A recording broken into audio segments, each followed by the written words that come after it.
Hey, what's going on, guys? Andy Baker of andybaker.com and owner of Kingwood Strength and Conditioning. And what we're going to do today is a in-depth video of the conjugate method. And I've got a lot of written material about this on my site. I've got a lot of written material in my online coaching group for my members, a lot of whom run this program. And that's really who this video is for. It's for a lot of the members that are already in my online coaching club, the Baker Barbell Club Online. Like I said, I've got a lot of written material, not a lot of video material for this. So this is really a long overdue kind of whiteboard explanation for those members that are either following that track right now in the club, or those that maybe want to follow the track later. Or I'm going to put this up live on YouTube for you guys that are not members of my club that just want more information on the conjugate method, or specifically the way that I run the conjugate method. That's what this video is for. So the conjugate method is one of those things where there's a lot of information about it online. There's a lot of written material about it. The reason is it's been around for a long time. Louis Simmons really started writing about this and popping up on websites back in the mid to late 90s, in the early 2000s. And obviously he was using it at his gym, Westside Barbell Club, training all of his powerlifters at the time. And since then, so going back, 20, 25 years, a lot of coaches have been borrowing / stealing that material from Louis and adapting it to their own programs, whether they're training powerlifters or training athletes or training the general public or whoever, but the principles are really, really sound. They work really well. And so a lot of people have used it, and because of that, because it's had so much use, and because it really is kind of a loose template rather than an exact program, there's a lot of information out there, and a lot of it conflicting. So, and also a lot of that is because those of us that have stolen the material from Louis and adapted it to our own purposes as coaches with our own clients in our own gyms, we're all training a little bit different type of client. So we all kind of adapt it to who we're training. I'm not training guys that compete in geared powerlifting that are wearing shirts and suits and wraps and briefs and all that kind of stuff, and squatting 900 pounds and bench pressing 700 pounds and all that kind of stuff. It's not really who I train. So I've adapted the program myself to the type of people that I train. So, and a lot of coaches that train athletes, that sort of thing, they've made it more adaptable to the athletic population. So there's a lot of information about it, some of it right, some of it wrong. But what I'm going to do is kind of sift through that today and kind of go through how I use it for my clients and my athletes. So what I've got up here right now is just kind of the schedule that we use for the conjugate program, as well as just some basic terms I want to go over. And then what I'm going to do after I get done with some basic overview stuff of the program, what I want to do is I'm going to go through each day, each of the 4 days of the week, and break down exactly how I run each of those 4 days, so you can put your own program together, or have a better understanding of why you're doing what you're doing if you're already one of my members. So let's just start with a couple of terms. The conjugate program, okay? So what everybody's heard about, the Westside program or the conjugate program, what does that even mean? Well, the Westside program is that's the program they run at Westside. So I really don't like using that term, because I feel like unless you're training at Westside, unless you're a coach or a lifter at Westside, you're not really doing the Westside program. So I feel like, just out of respect, I really don't like to use that term too much, other than the fact that everybody kind of identifies it and kind of has a general idea of what it means. So, but this is kind of the Westside program. It's also interchangeable. The Westside program, that term is used interchangeably with conjugate training or the conjugate program. And that's actually really kind of a misnomer. It's not totally accurate. The entirety of the program is not really the conjugate method. The entirety of the program is really a concurrent model of programming, okay?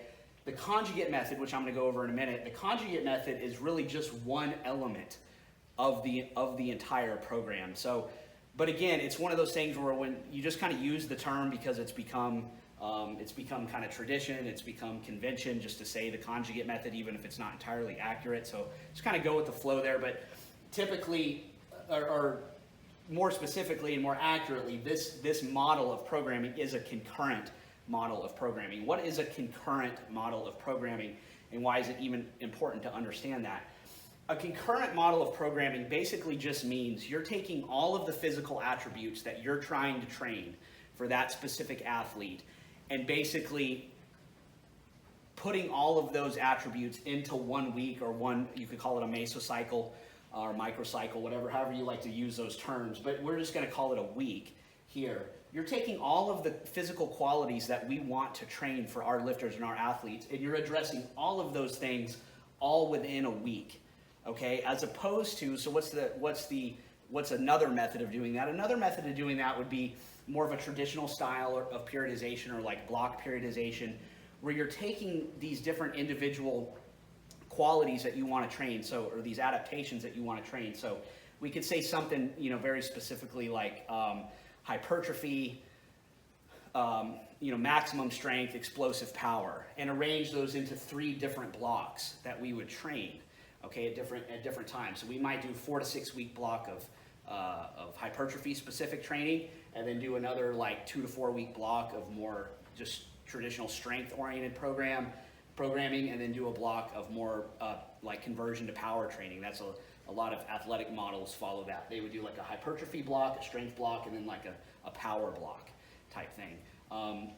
You could also do something like, you know, more hypertrophy oriented block, and then kind of a general mid-range strength block, you would call it, and then like a peak strength block. So where you would be doing maybe lots of sets of like in the 8 to 12 range up here, higher volumes, more isolation work, kind of a bodybuilding almost like approach for hypertrophy training, and then an approach where you go for a few weeks and you do a lot of like 3 to 5 rep work just to kind of build that general strength base. And then in the final weeks of the program, you would do a lot of really heavy work. So a lot of singles and doubles at like 90% or more, that sort of thing, before you compete in a meet. So you have phases for each physical quality, each attribute that you want to train. And that works a lot of the time. What's the problem with that? So why would we even get away from that model and go towards more of a concurrent model of programming? The problem with that model that a lot of lifters and coaches, and Louis definitely experienced that with his own athletes, was that the more time that you spent away from one of these blocks, the more you detrained that attribute. So let's say up here, let's say your meet's down here, and you're up here maybe 12, 16 weeks out from your meet or your testing event, and you're doing a hypertrophy block for 4 to 6 weeks, and then you come into the strength phase and then the power phase. Well, as the volume comes down, the reps get lower, you lose some of that higher rep work, you lose some of the isolation work, you kind of get away from the hypertrophy work that you were doing up here. You start to lose some of that muscle hypertrophy that you had built. You start to lose some of your work capacity, start to lose some of your conditioning. And so maybe you had a lot of muscle mass up here, but because your volume came down so low, or your rep ranges, and you dropped some of the isolation work and that sort of thing, maybe by here you didn't have as much muscle mass as you had hoped for. You didn't maintain it as well. And conversely, up here, let's say you're working more in the 8 to 12 range for a long period of time, you're not doing a lot of heavier strength work, you get too far removed from that heavy work and you start to lose some of that baseline absolute strength that you really don't want to detrain too much if you're a power lifter. So a little bit of detraining from that can be okay. But a lot of guys found that they just detrained too much, and by the time they got back into the heavier strength work, they were just too far away from their max capabilities to have a good performance at a meet. So it just didn't work separating those things by weeks and months. So the answer to that was to do a concurrent model, which is, okay, well, how do we take, if we've got hypertrophy, strength, power, how do we take all that stuff and train it all at once and not kill ourselves? Okay, how do we fit all that in and not overtrain?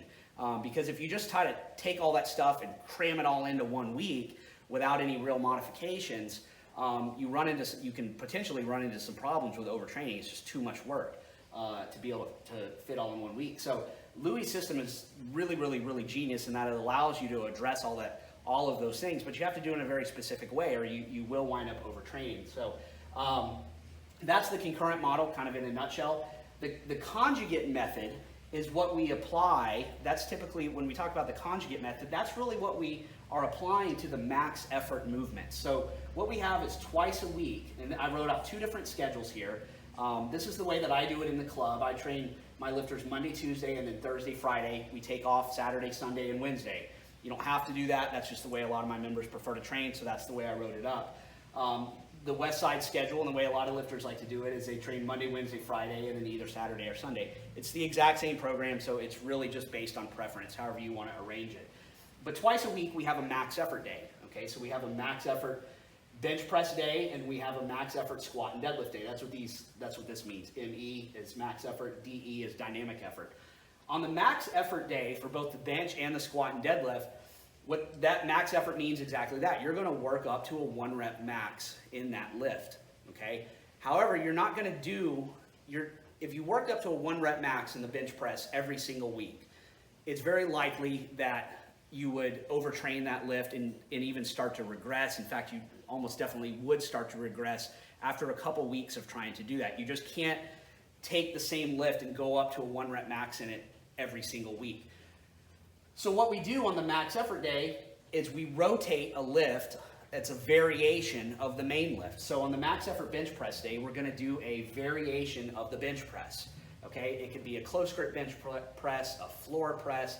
It's something that's mechanically similar, okay? It's typically gonna be barbell based, so we're not really talking about machines and dumbbells and that sort of thing. We're gonna do something that's barbell based, but that alters the movement pattern and alters the load, okay, a little bit, so that we can work up. And what Louis found was that as long as you altered the movement a little bit, you could actually train up to a 1 rep max every week. And what that does, there's a couple of reasons that you wanna do that.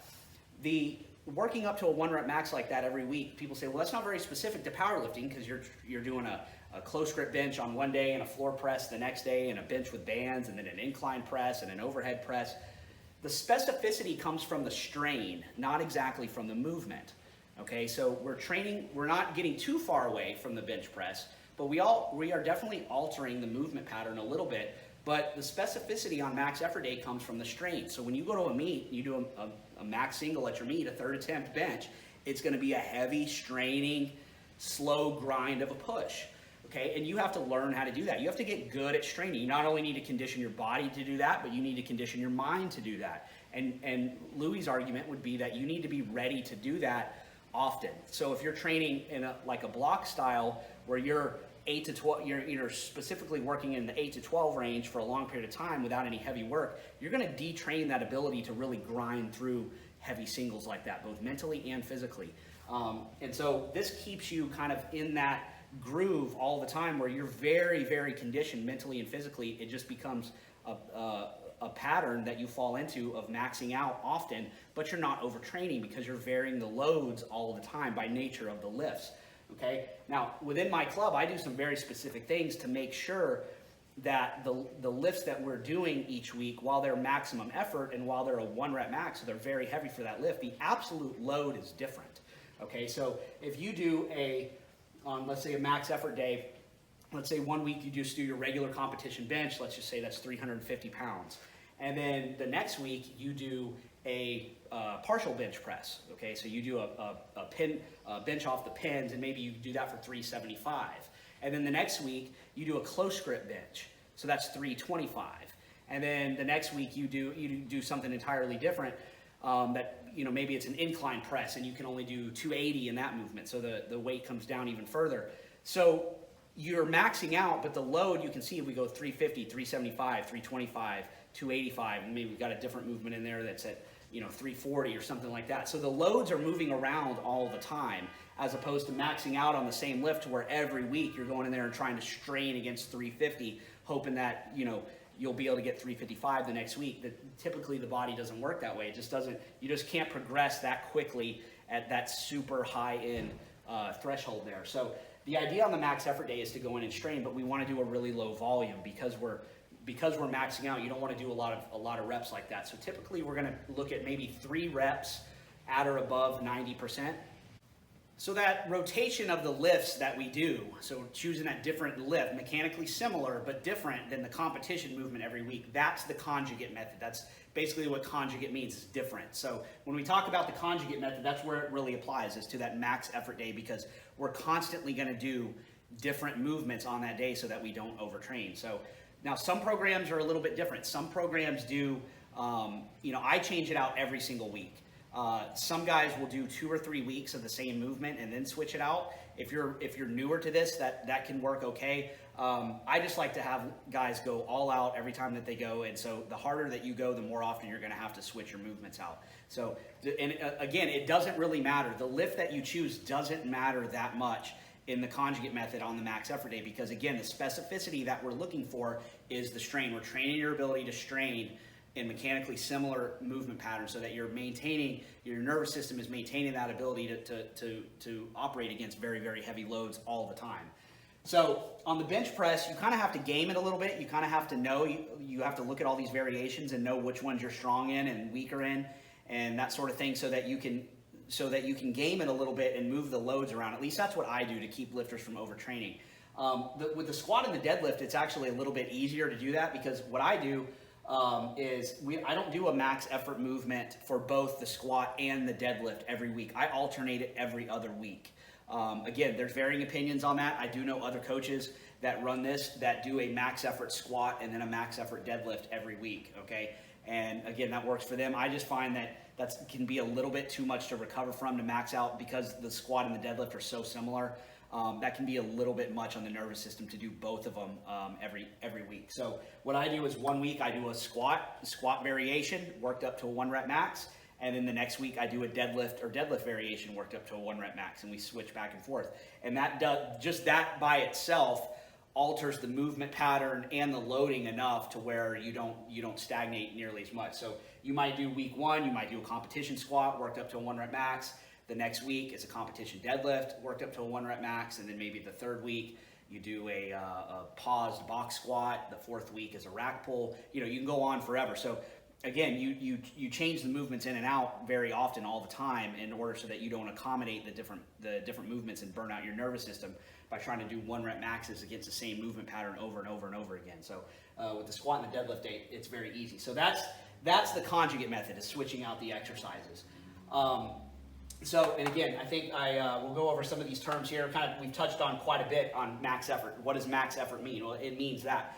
It doesn't mean kind of heavy. It means very heavy. It means to a max. Now, ideally, you don't want to have missed reps, okay? So one of the things I always have to tell my lifters in my club is max effort day is not meat day, okay? We're not necessarily going for broke every single week. It's not designed so that you set a new PR every single time that you hit that movement again. So again, we're on the max effort day, you might have a cycle, let's say, just say for the bench press to keep it simple, you might have 6 different movements, 8 different movements that you rotate through every week. So maybe every 6 weeks you're coming back to your floor press, and what you're gonna try to do is beat your previous max effort single. And you might set a big PR, you might set a 10 or 20 pound PR that day. But it's not necessarily expected that you set a new PR every single time on your max effort day. If you can, that's good.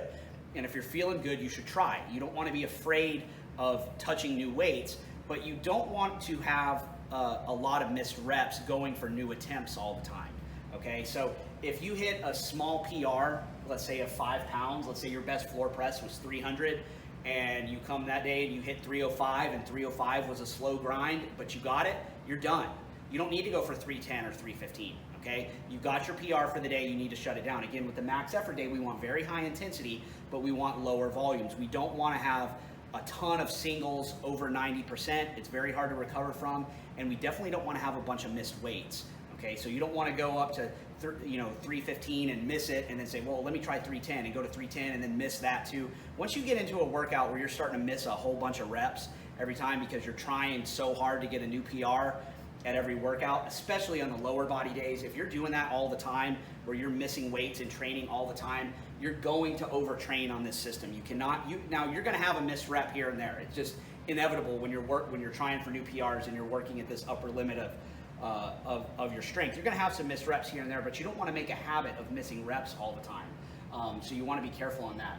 As far as the total volume on your max effort day, Louis' recommendation for years has always been about 3 reps at or above 90%, and that's about right. So basically what you want to do is when you come to a movement that day, you want to know what your previous PR was. Okay, so let's just say your previous PR on a movement was 350 pounds. Your goal, what I tell my lifters, your goal for that day is to try to hit 355, okay? You want to make your last warm-up set about 90% of that, okay? So whatever 90% of 355 is, it's about 320, something like that. You make your last warm-up single about 320. If that feels pretty good, moves pretty fast, go ahead and go up to 355 and give it a go, okay? And if you hit 355 and it's smooth and easy, then try 360, 365, whatever. You can try a bigger PR if you want. If that new PR is heavy and slow, then go ahead and shut it down for the day. You don't necessarily have to hit 3 max singles. So as long as you're getting a handful of singles at or above 90%, you're going to be good on the max effort day. If you're warming up, you hit to that 90% or so on that last warm-up scene. Let's say you get to 320 and, oh man, it just didn't really feel that good. You're not sure if you can get a PR on that today. Go ahead and try maybe 345, okay? You try that, and let's say that was a really slow strain. You just barely got 345. Go ahead and call it a day. You're done on that. You don't necessarily have to jump up and go get a new PR if it's not going to be there for the day, because again, we're trying to avoid the miss. So the more you do this program, the better you're going to get at gauging this kind of stuff, because you have to learn to kind of feel the weights out a little bit on the fly. And it will teach you, one, how to be aggressive and know when you can push through just that everyday kind of tiredness and fatigue that we all have and go get those new PRs. And it'll teach you when to recognize, okay, I just don't have it today. And there are definitely going to be days, especially on the max effort day, because even if you're just 5% off on a given day, let's say you're going into the gym that day and you're at 95% of your best, okay? That's still not enough to get a new PR. Okay, so it doesn't necessarily mean that the program has gone south or that you're not adapting or whatever, just because you're not at your best that day. So it's definitely okay to go in and not necessarily hit a PR every time. Now, if you go a long stretch of time and you have no new PRs, then you need to look at your approach and say, okay, I'm not doing something right here because I'm not making PRs regularly enough. But occasionally you're gonna go in there, and it is okay to not necessarily hit a PR, but you can not hit a PR and still be max effort. And again, the specificity is in the strain, and it's not a meet. The idea is not that you have to go in and set a PR every single workout. It's that you go and hit that maximum strain, okay? And so if your max on a movement is 355 and you come in a little bit off that day and you hit 340 or 345, but it was a hard strain, that's good enough, okay? It wasn't your best, you didn't set a new PR, but you're still maintaining that conditioning to those very heavy loads that's going to keep you primed and conditioned to learning how to strain through those weights. It'll keep your nervous system primed to be able to move those very heavy loads, and that's the idea here. So the specificity is in the strain, okay? So it's not a meet. You want to be aggressive on max effort day, so I'm not saying to go in there and be terrified of missing a weight and never try to push yourself. You do want to try to push yourself, and probably at the beginning you're going to have more missed reps as you kind of learn your body's tolerances. If you've never trained like this, you'll kind of learn to know when you've got it and when you don't. So, just kind of work that out and kind of balance that between being very aggressive, but also being objective with yourself and knowing when to shut it down, and don't injure yourself or overtrain yourself having a bunch of missed reps. So one thing that a lot of guys do in my group, I've noticed, is that they overshoot their last PR by too much at a given workout, and then they try to back down to try to find that PR. And so a lot of times that results in a lot of missed attempts. I'm just going to scribble something out here just so it makes sense for you. But let's just say this was your last PR on a given movement was 350, and a guy warms up. Maybe he warms up to 335, and it feels pretty good. He gets that. He goes, well, I think I can get more than 355 today. And instead of going for the small PR here at 355, he goes, I'm gonna make a big jump. I'm gonna go ahead and just go to 365. And he misses it. Okay? Well, what you've got to understand, that miss takes a lot out of you, especially if you sit there and grind with it for a long time. Okay? So he'll say, oh, I didn't get 365. Let me back down and let me see if I can at least get that small PR today. Well, he ain't gonna get it. Okay? He misses again, and the reason he didn't get that small PR was because he overshot it, sat there and strained with 365 and had a miss, and that just shot him for the day. He was done after that, okay? He blew his load on that 365 miss. So he comes back down to 355 to see if he can salvage a small PR for the day, and boom, he misses again, okay? And he doesn't get that. And then he goes down and says, well, let me see if I can get 350 and meet my old PR, and then boom, he has another miss. Okay, and now and I see guys do this sometimes, and I get on their ass about it in the club, because this is the kind of stuff that will overtrain you when you're doing the conjugate method, when you're doing the West Side method, is having these types of shitty workouts where you have all these misses, and then they come in the next week and they do a totally different movement and they're off again, and they go, well, this program's not working for me. No, it's because the program is working. It's just that one workout really fucked you up, okay? Because you had all these misses. A lot of times that bleeds over into the next week even, okay? Or the next workout. Maybe he comes in on his dynamic effort day later in the week and he's trying to move a light load and it's moving slow where it should be moving fast. Well, he wore himself out doing this. He blew out his nervous system doing this stuff. And so this is not how you want to operate the max effort day. What you should try to do, the better thing to do, is do that warm-up set and then say, okay, I'm going to go to 355 right off the bat.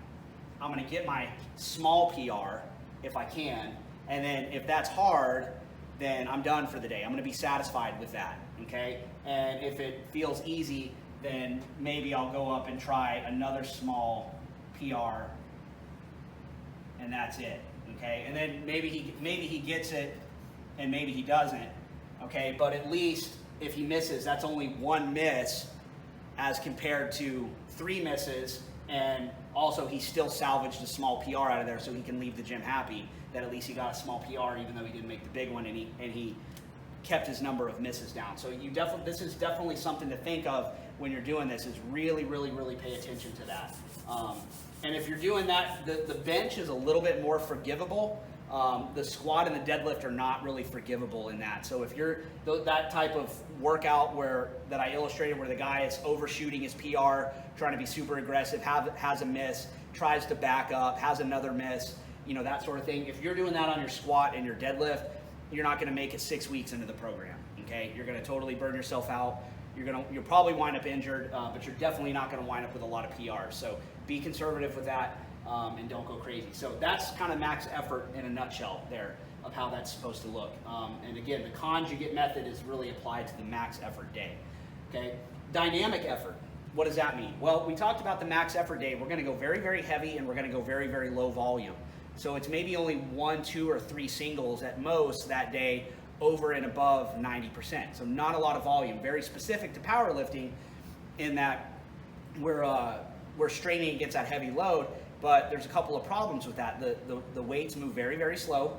There's not a lot of volume, and it's non-specific to the actual lifts themselves. So they're similar, but they're not specific to the squat, the bench, and the deadlift. And if you're a serious competitor, you really need some practice on the squat, the bench, and the deadlift. You need to train those movements fairly regularly, okay? And we do all 3 of those things on the dynamic effort day, okay? So what we do, because the max effort day is so heavy, we go quite a bit lighter, okay, on the dynamic effort day.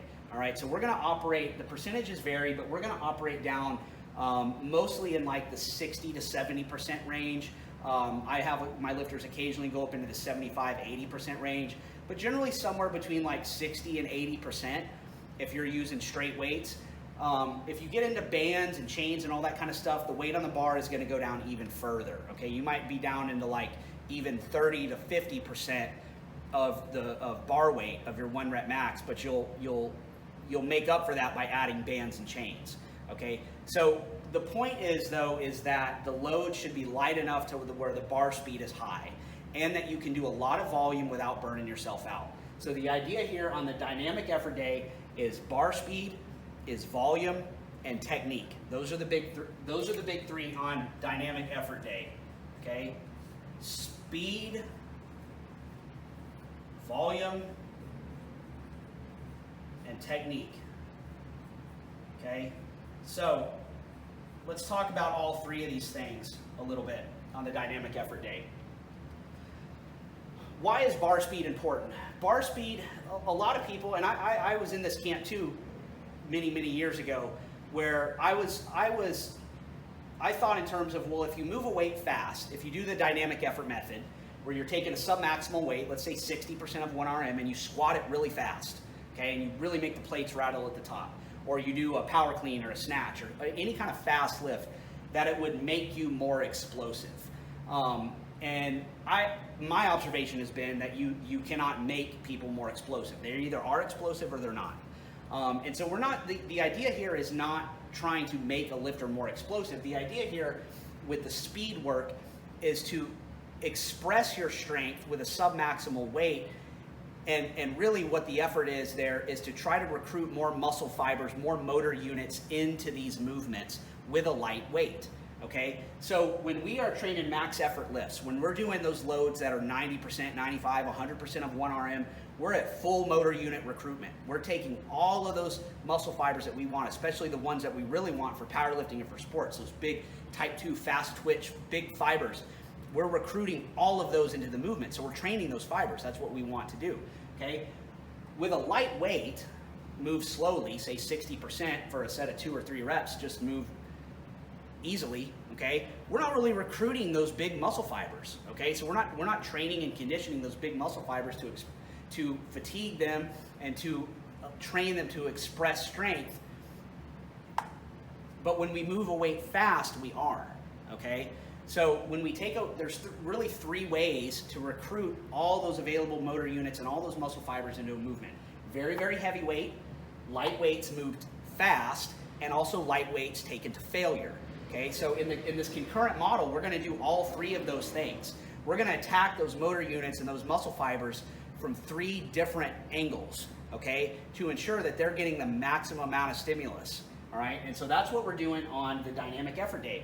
What that does, by moving the lighter weight fast, it allows us to accumulate a shitload of very useful volume because we're introducing bar speed into the movement.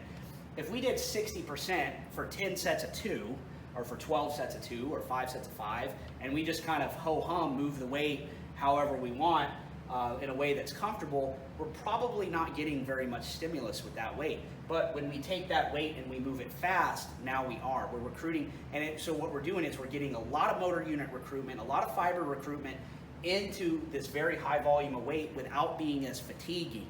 And that's the idea. We want to be able to do a lot of volume here, but we don't want to bring on too much fatigue, okay? Because if we do really heavy volume here, okay, combined with really heavy work here, you're gonna burn out, okay? So if you're doing your volume here, you know, for 85% and trying to do, you know, sets of 5 at 85% here, and then trying to do max effort singles here, that's too much slow, heavy grind in 1 week, okay? And it's gonna be very, very difficult to recover from that. So for a more advanced lifter, what we wanna do is reserve the real heavy, slow, grindy work here, okay, that pulls all those motor units, that recruits all those motor units via load. We want to do that on this day, and on this day we want to do it a little bit differently. We still want to recruit a max number of motor units into all these movements so that we're being efficient with our training and training a maximum number of units and fibers. But what we want to do is we want to do it in a way that's less fatiguing. And so doing a very high volume with high bar speed, not taking our sets to failure there, we can still train the squat, the bench, and the deadlift in a way that's very, very useful. And then the other thing that it allows us to do is work our technique, okay? Because what we're gonna wind up doing on the dynamic effort day, we're gonna be doing a lot of sets, okay? 10 sets, 12 sets. Sometimes on bench day, I'll even have guys do like 15 sets. A lot of sets, but low rep counts. So maybe 2, 3, well, anywhere from like 1 to 5, okay? Typically my average is around 2 to 3 reps though per set. So you're, on average, you're looking at something like 10 sets of 2 to 3 reps. Let's just say that's an average for these exercises. So you're getting a lot of sets, but you're not taking any of those sets to failure, so you're getting a lot of really, really high quality reps without a lot of fatigue. So it really allows you to work on your technique here, okay? So, and it allows you to work on your technique where you can put in a maximum amount of kind of volitional explosive strength into that movement, okay, like you would in a meet. So when you go into a meet, you got a heavy weight, you're gonna wanna try to maintain your technique, but also explode into that weight. And the dynamic effort day allows us to practice that a little bit with good form. So you're getting a lot of technique, a lot of volume, and a lot of speed here on the dynamic effort day. That's typically how we're gonna arrange that. And then on the squat and the deadlift day, let's say on the dynamic upper day, most of the time I'll use like 10 sets of 3, okay? On the dynamic squat and deadlift day, I'll do about 10 sets of 2 on the squats and maybe like 10 singles on the deadlift. Okay, so that's just, there's lots of different ways to do it. There's a whole range of set and rep schemes you can use, but ideally you're trying to get the volume up there a little bit with those non-fatiguing sets. is what you're trying to do, 60 to 70% range, something like that, sometimes up 75, 80%, but trying to really focus on bar speed there. On the squat and the deadlift day, I do train both of those on the same day. So on the max effort day, I rotate squat and deadlift every week, but on the dynamic effort day, I do both lifts. I do the 10 sets of squats and then immediately into the 10 sets of deadlifts. That's how we do that. So that's not too hard to do. So that's dynamic effort day. Okay. So we talked about the three angles that we attack our muscles from. With the very heavy weight and the max effort weights, the high speed, high velocity sets. Okay, and now we're going to talk about the third way that we recruit all those motor units in is by taking a lightweight to failure. Okay, this is where the assistance work is going to come in. Okay, so we're going to do assistance work for these lifts on all 4 days. So we do the max effort day and the dynamic effort day once a week for each lift. On, like, say, Monday and Thursday for dynamic effort bench press day, on both of those days, we're going to do very specific hypertrophy-oriented kind of bodybuilding type training for all of the individual muscle groups that contribute to that lift. And the way that we're going to do those is we're going to use higher rep sets. So typically we're probably looking, let's just, in general, let's say 8 to 15. Could be a little lower, could be a little higher. But let's just say in general, we're using a lot of sets in the 8 to 15 range taken to failure. Okay. Again, we're going to get a lot of volume here. And taking those sets to failure is a very good way to induce a lot of good muscle hypertrophy. And on this type of work, it's just basically bodybuilding type assistance work. That's all that you're going to be doing. And on here, your arsenal really opens up to you as to what exercises you can do, because it really doesn't matter when we're talking about just pure muscle hypertrophy. You can do that with a lot of different things. So bodybuilders don't have to squat, bench, and deadlift.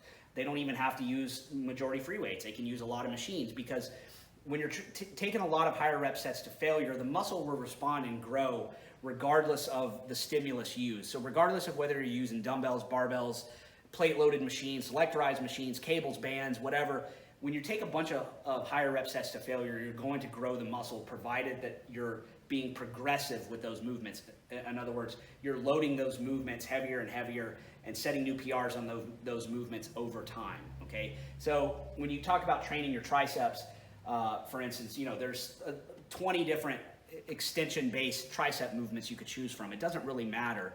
You want to pick a few of your favorites, rotate through them, and try to set new PRs within those higher rep range, say that 8 to 15 rep range, on as consistent basis as possible. That's how you'll get those muscles bigger. So the supplemental work and the assistance work, accessory work, ancillary work, whatever you want to call it, that happens on all of these days. And I'm going to go over the template that I use for that. So it will vary person to person, and really, if you're a more elite advanced lifter, the way that you should do this is all of your assistance work should be geared towards you as an individual and geared towards your own weaknesses.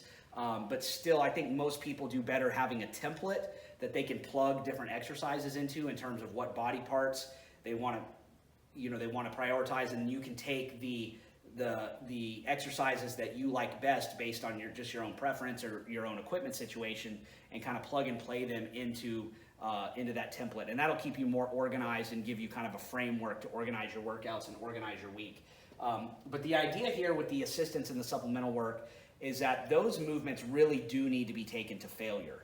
Okay, especially like tricep stuff, things for the hamstrings, the low back, that sort of thing, or at least within a couple of reps worth of failure. If you're doing very light isolation type work, if you're not pushing those movements very, very hard, they're not going to be stimulative. They're not going to be recruiting enough muscle fiber and enough motor units into those movements until you hit those sets where you induce a lot of fatigue at the end and then push through those sets. So let's just say a set of 15 taken to failure.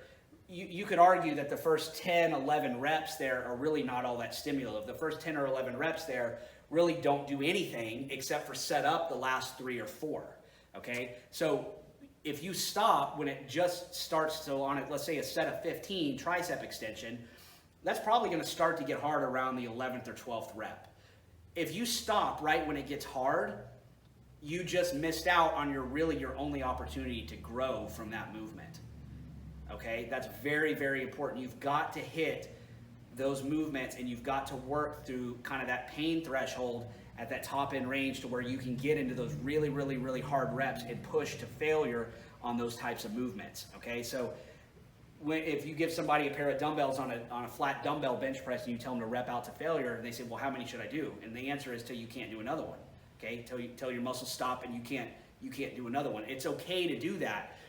When you're using these lower stress assistance movements, dumbbells, machines, cables, bands, body weight, lighter barbell stuff, you can push those movements to failure. We don't want to do that on the bench, the squat, and the deadlift. We don't want to take a bunch of bench press, squat, and deadlift sets and train those to failure because that's going to wear us out.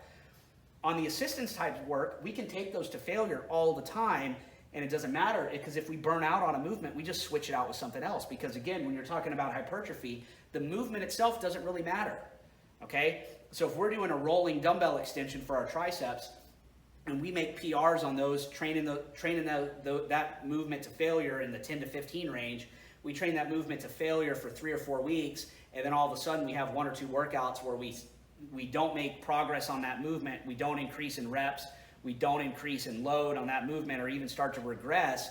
You don't scratch your head and say, okay, how can I reprogram this movement in order to get more out of it? You say, I'm done with this movement, I'm gonna go to something else that works the same muscle group, and I'll come back to that movement in a couple weeks or a couple months, and you'll find that your progress will be renewed on that movement. But when bodybuilders are very, very familiar with this. If you talk to a good bodybuilder, they don't do the same movement over and over and over and over again if they're taking that movement to failure all the time. They constantly rotate movements out, okay? And when on the supplemental and assistance work on this type of thing, you're gonna train more or less like a bodybuilder. Okay, so let's just go back to the tricep stuff again. Let's say you're doing the rolling dumbbell extensions and you do 3 or 4 weeks of that, and then you hit a plateau and you even start to go backwards. You don't reprogram that movement, you just throw it out and you switch to something different, maybe a cable tricep press down. And you do that for 2, 3, 4 weeks, and you push that one as hard as you possibly can at every workout until you either fail to add reps or fail to progress that movement in load or reps or something. And when that movement stagnates or starts to go backwards, you throw it out and you move to maybe an overhead extension with a dumbbell. And you do that for 2 or 3 weeks. And when that movement starts to die out, then you switch it out, you throw it out, and you say, okay, now I'm gonna go back to the first one, to the rolling dumbbell extension, and I'm gonna try to pick up either where I left off or a little bit below that, and I'm gonna ramp past my old PRs, okay, on that. So all this, what I'm talking about with all this supplemental assistance work, you start talking about keeping track of this exercise and that exercise and where did I add reps here and where did I add weight on here. What's something that would be very, very important for that, actually critical, vital to that, is a logbook.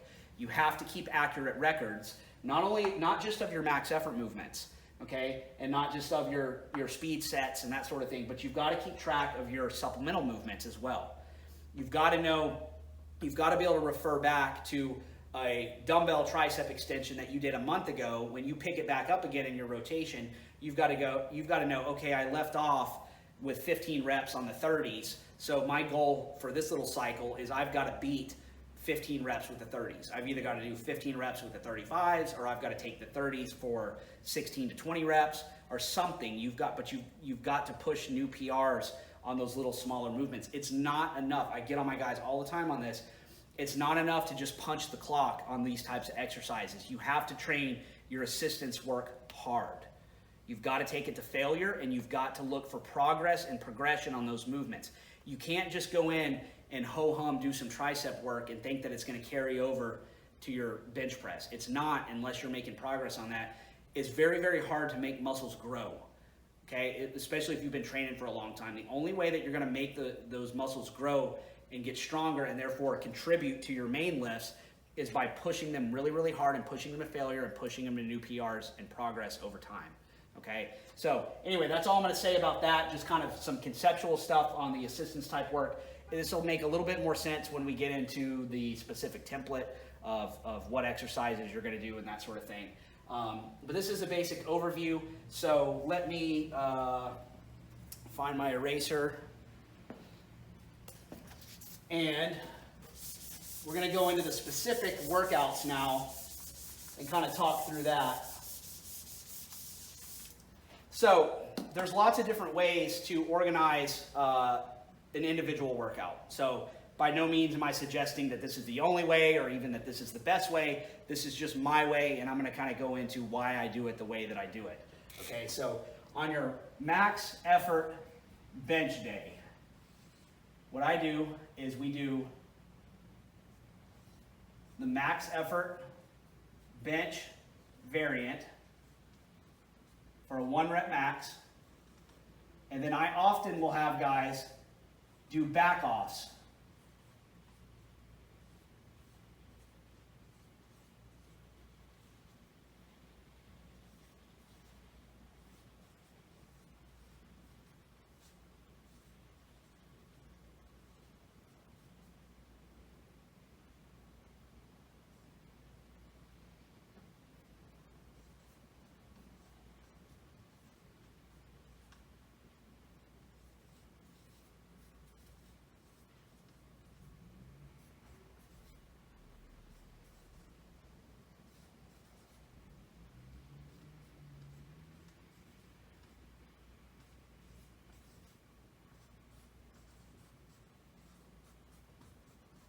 Okay, thank you for suffering through that, watching me write all that up. So the way that I typically go with 5 exercises. As a coach, as somebody that writes programs, I like to have some sort of kind of uniformity to my to the programs that I write.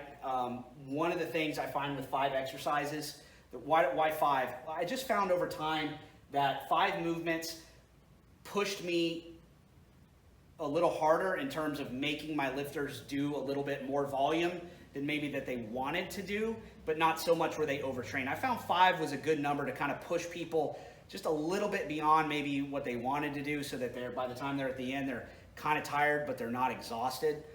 So I like to limit it to just 5 movements, and then this is how I plug it in. So of course we always start the max effort bench day with the max effort bench variation. Again, we already went over this a little bit. It's any mechanically similar lift to the bench press. Typically, I'll rotate through, it could really be like 6 to 12 different movements that we'll go through, but a lot of them might be variations kind of on the same thing. So it might be like week 2 is a close grip bench press, but then week 8 would be a paused close grip bench press. So not that different, but enough difference when you introduce, say, the pause to where it alters the load a little bit. So I don't typically do more in any cycle than about 12 variations. The problem is if you get carried away with the number of variations that you do, and there's an infinite amount. When you start mixing in specialty bars, bands and chains, all the different weights and types of bands and chains, all the different specialty bars, with or without a pause, close grip, medium grip, wide grip, you start factoring in all of those things, you're going to have literally hundreds, if not thousands, of different variations that you could choose from, and you don't need to do all of them, okay? Pick 12 that makes sense to you. Pick 6 or 8, okay? I would say probably no more than 12. Pick 6 or 8 that make sense to you, that use different grip widths, different types of bars, bands, chains, whatever, pauses, no pauses, it doesn't really matter, and plug them into a rotation, okay? And then keep track of where you're at, so that when you get, so if week 2 is always an incline press, when you get back to the incline press, you know, okay, last time I did 275, this time I'm going for 280. So you really got to know where you're at so you can try to break those PRs and judge where you're at. We work that up to a 1 rep max, and then oftentimes, especially for the newer guys that are less familiar with a lot of the lifts, I'll have them do back off, so 80 to 85%. And basically the range comes from, well, if you ended your 1 rep max there, if you ended that and it was really, really, really hard, I would say go ahead and go down to 80%. And if it was fairly easy, then do like 85%. And typically I'll just say 3 sets of 3. I would build in some leeway if I'm working with somebody as an individual. If we decided to do 80% and that was fairly easy for 3 sets of 3, I might have them do the back offs for 3 sets of 5. So it's just kind of in that range. The idea is, though, you don't want to have missed reps on the back off work. So the idea is not to push to failure. The idea is not to have missed reps, and the idea is not to have 3 sets that are just all-out grinders. Okay, it's a way to get some good quality volume in, and get some good quality practice on a movement that maybe is not that familiar to you. So if you've never done a floor press before, and you work up fairly quickly to a new 1 rep max, maybe the whole time, including the 1 rep max, the floor press just felt a little wonky to you the whole time. Doing the back offsets when that movement comes around will help to build your technique and build that groove so that maybe the next time you come around to it, you don't feel quite as off with it. Okay. And then what I do for the second movement, and this is because all of the guys that I train are raw. I don't train any equipped powerlifters. A lot of times if you look at a lot of the West Side variations, the second movement is always a tricep movement or a lockout type movement. It's something that trains the upper end of the bench press range of motion. I train the bottom end of it at the second movement. So it's always something that's going to focus on the hypertrophy of the pectoral mass here. A good portion of the time, at least 50% of the time, maybe more, I'm using a dumbbell variation here, okay? A dumbbell chest press here. And I might do that, a lot of times it's flat, a lot of times it's incline, sometimes even a decline is in there. But dumbbell bench presses do a really, really good job of building up the pectoral mass. The ranges here, don't worry about this because it depends on the workout that I give to the lifters on that week. It varies all the time. I'd say in general, we're looking at something 3 to 4 sets of 6 to 12 reps, especially if we're using dumbbells. But the other thing that I might do is I might do a variation here, another bench press variation. And a lot of times what I do is I'll do the variation here will be the max effort movement for the week that is upcoming. Okay, so let's say here in the gym, if I'm taking somebody through this, and I'm going to have them do a Swiss bar, the neutral grip bench press. I know that that's going to be the max effort movement next week, but I also know that they've never done that movement before. One thing that I can do to make that max effort day go a little bit better is give them an opportunity to practice that lift prior to maxing out on it. So if I know that this week we did a floor press, but next week we're going to do a neutral grip bench press on the football bar, the Swiss bar, then I can have them do that. I might have them do that today for 4 sets of 6 or something like that. So kind of a medium rep range, kind of a medium weight, and give them a chance to get some good quality work in with that. And then next week when we max out on it, they'll probably perform a little bit better on it because the movement won't be totally new to them. So that's a way that you can sneak in a little bit of extra frequency into the program, is to do the next week's lift on this supplemental movement as the second lift of the day. Otherwise, I'd say really focus on building up your capacity with dumbbell chest presses from all different angles. The other thing that you can do with this variation, so one last thing here, is let's say the previous week, you can take the previous week's max effort bench press. So let's say the previous week you did a close grip bench press and it didn't go so well for whatever reason, or the lifter struggled with form or mechanics, or whatever the reason was. You could take that, you've got a good 1 rep max to work off of, you could plug that in here and give them an opportunity to work on that lift a little bit more by using the previous, and I typically would do something like 70% for sets of 6 to 10 reps or something like that right there. So it kind of, again, it varies by the movement, but you can do the next week's variation or the previous week's variation as the second movement. And if you're not doing that, then typically we'll do a dumbbell variation to build up that chest mass. So lots of different things to do there. So that's number 1 and 2. At this point in the workout, we've done a lot of pressing. So chest, shoulders, and triceps are getting pretty tired. So I go ahead and I have them do a row variation here. On the chart that I give them, it has a lot of different variations in there. Again, I don't really care what you do. I often tell them to do a chest supported row here. So whether that's like a T-bar row or a seal row or something like that, or just a rowing variation that is not as much stress on the lower back. Because if we're doing a split where we're training max effort bench Monday and then max effort squat deadlift on Tuesday, I don't want to have them doing like super heavy barbell rows right here. That's the one that everybody wants to gravitate towards, is barbell rows. But you got to be careful on that. You got to be smart. You got to know what's coming up the next day and know that, if I kill myself on barbell rows today, maybe my max effort deadlift is not going to go so well tomorrow. Or I'm going to go into my max effort squats tomorrow with a sore lower back. And that's really not a good idea. You don't want to sacrifice one of your main competition lifts for an accessory movement. So the idea here is just to build up the lats, build up the upper back.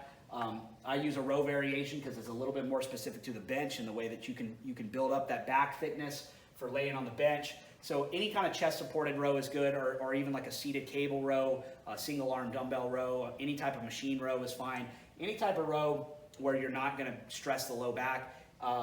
Depending on your equipment situation and all that, you could also just do chins or pull-ups or something like that, kind of more of that vertical pulling pattern, pull downs that doesn't put any stress on the low back. But it doesn't really matter here. I have them do a pretty high volume, usually 4 to 6 sets in like the 8 to 15 range, something like that. So I have them do a lot of sets and reps here to build up the upper back. And then this fourth exercise varies quite a bit. After doing the rows, I might have them do the some isolation rear delt type work or trap type work to thicken up that upper back a little bit more, which helps with bench pressing. So it kind of varies a little bit, sometimes side delt work, but most of the time it's like a rear delt movement or a shrug or something like that to kind of build on what we did with the rows and get a little bit more upper back work.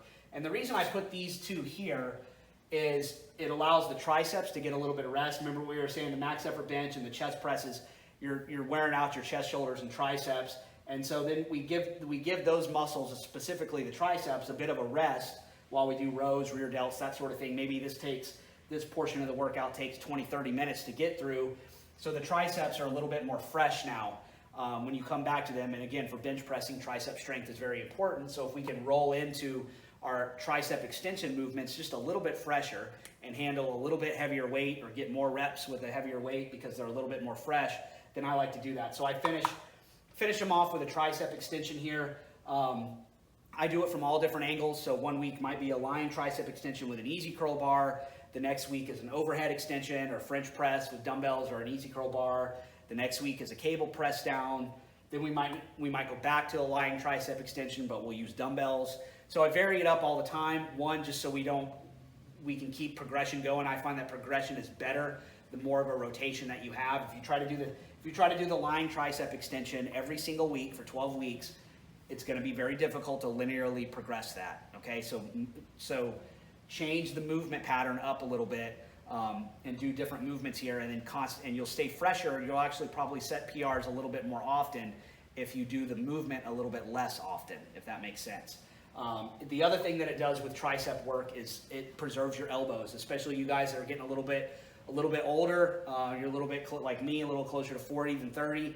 The elbows are one of those things that kind of get cranky from time to time. And one of the things that saved my elbows over time definitely is varying my movements up a little bit. Especially on isolation work, if I repeat the same movements over and over and over again, my elbows tend to get unhappy with that. So I change the angle all the time, change the implement all the time, even change the rep ranges. Maybe sometimes it's like sets of 8 to 10, the next time it might be sets of 15 to 20. Just change it up all the time, but keep track of everything so that you're able to progress it and come back to the same things every few weeks, every few months. We don't want infinite variability. We want enough variability, but we want to have enough repetition where we can measure some kind of progress month to month, week to week type of deal. So that's the max effort bench day. So this is the dynamic effort bench day. We're going to go to that one next. So again, with the max effort day, we did a bench press variation, very heavy, very low volume. Today's going to be higher volume. Typically do 10 sets of 3. Sometimes I might have guys do like 5 sets of 5 on this, but 10 sets of 3 I really like. And I do a 5-week wave on this. It's conventional. Most guys do a 3-week wave, so they'll do 3 different percentages that they rotate through. I like a 5-week wave because I like the exposure especially for a raw lifter and maybe a less experienced lifter. I like the exposure to a broader range of intensities. So down here, when we're down here at 60%, that's really more true speed work. When you're doing sets of 3 at 60%, you are truly moving that load pretty fast. When you get up to 80% here, the load slows down a little bit, so it becomes a little bit less, especially if you're doing 10 sets of 3. Sometimes by that 8th, 9th, 10th set, it starts to slow down a little bit on those 80% weeks. But I feel like for a raw lifter, that's definitely okay to have those heavier days where not all of your volume work necessarily has to be super high velocity. Having a few of those weeks here and there where the bar on the volume day does slow down and you do a much higher set count of heavier work is good. You just don't necessarily want to do it every week. So it would be hard to operate at this 80% zone every single week on the bench press, but when you hit it once every 6 weeks, I feel like that's a good developer of strength, and it's okay to do that. And then when when you go back down to the 60%, man, the 60% feels really light after a week at 80%. And your bar speed tends to really increase quite a bit. So as far as the progression here, a couple of things that we do, on the volume day, it's not really about adding load like in a linear fashion week to week.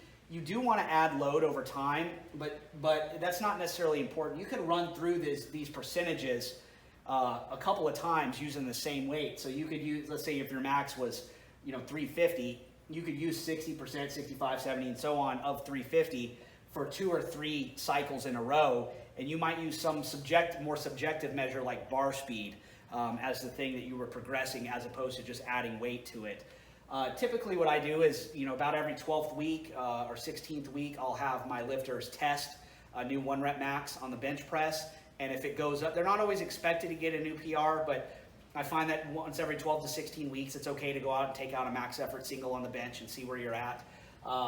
And if it goes up, then I have them go ahead and reset the percentages. If it doesn't, I just keep them the same. And so some things that we'll do here is, some things that we'll modify is rest time. So on the lighter weeks, when you're 60 and 65 especially, I'll have them go on like even 30 to 60 seconds worth of rest. A lot of this depends on what type of condition you're in. But if you're in good shape, you might be able to do these lighter ones at really short rest times. So that becomes a pretty fast workout. When you do 10 sets of 3 on like 30 seconds rest, you're done pretty quick. And then I'll have them expand that out to maybe at 80%. I'll usually won't ever allow them to go over a max of about 2 minutes. I really want them to go on about 2 minutes of rest time, even at the heavier weights. So we might do 10 in the cycle at 10 sets of 3 at 80% on a 2-minute rest, and that just makes sure that, and some guys can go faster than that. Some guys can go 60, 90 seconds, even at 80% if they're in pretty good shape, which is ideal. But I try to push the pace on that. If you go fast down here, it'll get you in a little bit better condition up here. The other thing that guys will do is they will sometimes add bands on the lighter weeks, so you can do that if you want to get in some band work. You could just add that to like some light bands to the 60 and 65% week, and then take the bands off at the 70 to 80% weeks and just go straight weight from there. You can do that. If guys wanted to do an entire cycle of bands, I tell them just arbitrarily lower the percentages down like 10%. So instead of going 60 to 80%, we'd go like 50 to 70% in bar weight, but you could do every week with bands. So I have guys that do that as well. And they might do 5 weeks of straight weight at 60, 80%, and then they'll do 5 weeks of bands at 50 to 70%. So again, that's an option if you want to do that. Going back to rest time, the other thing I'll have guys do sometimes is like on the 75 or 80% weeks, if they start losing bar speed early in the workout, what I'll do is I'll tell them to take like a 5-minute halftime. So I'll have them do 5 sets of 3 on like a 2-minute rest, and then after the 5th set or 6th set, I'll say, okay, take 5 minutes and completely recover, and then do 4 or 5 more sets of 3 back to the 2-minute rest time. And sometimes that little 5-minute halftime is really good. It kind of saves the workout. It keeps them from having, the final 2 or 3 sets here really wind up as really slow, hard, heavy grinds. Because if they're having an off day, or if they're just a little bit out of shape, or coming off of a layoff or something like that, then sometimes that 10 sets of 3 at 80% gets hard. So that little 5-minute rest time in the middle can be a little trick that you use if you find that your bar speed slows down a lot. So the other thing I'll have them do is on the speed bench, I do have them pause these reps as much as they possibly can. Doing these lighter weights with a pause just makes it more difficult. It'll carry over better to your regular bench press. So I don't have them lower with a fast eccentric. So a lot of coaches teach a fast eccentric and fast reversal, where the pace of the whole lift is very quick. I have them just do a controlled eccentric with a pause, and then as fast as possible on the concentric. So more like a raw bench press would be a lower eccentric, a pause, and then an incredibly fast concentric, or as fast as humanly possible on the concentric. And it is imperative, especially on these lighter weeks, that guys are pressing as hard as they possibly can. So this is not an easy workout. It's not supposed to be. If it's easy, if you get off of here, it might be fast, but if you get off of here and you feel like it was easy, you weren't pushing your sets fast enough. You're not putting max, and it's hard to do that. And it's probably nobody does 100% of their reps at every workout with maximal volitional bar speed, but you really need to be, on the vast majority of your sets and reps, you really need to be trying to push in these light weights fast. You're not going to get that full motor unit recruitment that we were talking about earlier if you're not trying to push maximally with speed here. So that's the bench workout. Let's go to the way I usually follow the bench press workout up is with overhead press. So we haven't done any overhead pressing yet, and I'll do a mixture. I usually just alternate every other week. I'll do either a standing or seated barbell press or a seated dumbbell press every other week. Most of the time, the overhead press work is in more of a hypertrophy kind of rep range, 3 to 4 sets, 8 to 12 reps. Again, we're not trying to necessarily maximize our pressing strength here. We're trying to build muscle mass in the delts. So that's the set and rep range that I use. One thing that I'll do is I do use overhead presses in our max effort cycle. So if the overhead, that'll usually be 1 or 2 weeks out of the 12 is an overhead press or an overhead press variation. Most of the time, at least 10 out of the 12 weeks of our cycle, the max effort movement is going to be a bench press variation. But just in order to sometimes lighten the load a little bit, remember I was talking about on max effort days, I look for ways to vary the loading quite a bit. So maybe halfway through the cycle, I'll throw in an overhead press movement for a max effort movement because I know that's going to bring the absolute load way down, and I might want that as kind of like a mid-cycle break. So we're still training a max effort lift to a 1 rep max, but the weight is going to be far less than the bench press variations. Kind of gives a little bit of a break to the nervous system. So if I know that that's coming up, one of the things that I'll do, so I'm giving away a little secret here to some of you guys that are always trying to figure out my pattern, is if I know that in the next week I've got a max effort overhead press, then on this one I'll bring it down and I'll have them overhead press something heavier, like 5 sets of 5, and then when they roll into the max effort overhead press in the following week, they always have a better performance. Because again, you're training at this 3 to 4 sets of 8 to 12 reps, you're really not in a range where you're going to be building your absolute strength up on your overhead presses. So you're not going to hit a huge number on your max effort day. And that, again, that's not really the point. The point is just to strain. But just to kind of nudge things, move the needle a little bit for the guys, I'll give them like 5 sets of 5, and even doing that, even going just a little heavier for that one workout. When we go to hit it the next week for a top single, they're able to kind of goose it a little bit and get a little bit more out of that top single just from having that one heavier day. So that's one little trick that you can do. Again, same thing on the max day. The third exercise is a lat movement. I usually do chins or pull-ups. I just alternate the grip every week. If you can't do chins, you can't do pull-ups, or even if you can still alternate with like lat pull-downs. Again, you vary the grip all the time. You can do an overhand grip, underhand grip, V grip, however you want to do it. Doesn't really matter. Just work the lats. That's the idea here. I'll usually have them do, again, a high, kind of an average of about 5 sets, 8 to 12 range is ideal there for trying to build muscle mass. Dips, I keep dips in here all the time because I just feel like for a raw lifter and for trying to build muscle mass for the upper body, it's really, really hard to beat dips in terms of just building up the chest, shoulders, and triceps. So again, I like to be able to put a lot into the dips, so I do them fourth after the chins and the lat pull. So chest, shoulders, and triceps are pretty tired from the bench and the overhead press. Give them a little rest while we do chins and lats, and then come down to the dips. Usually 3 sets here, 10 to 15 rep range, something like that. So if you can do that with body weight, you do that. If that's easy, you can add load.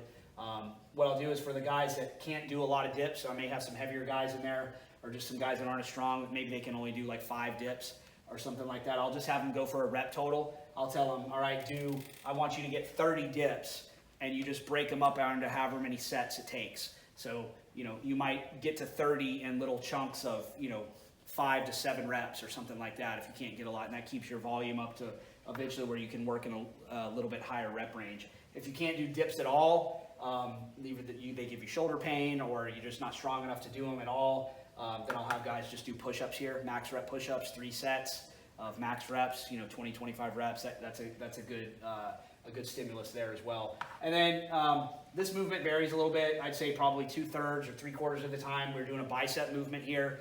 Biceps are kind of like hood ornaments type of thing. They're not real important for powerlifting, but most guys want to train them. This makes a good spot to train them at the end of the workout. You're already tired.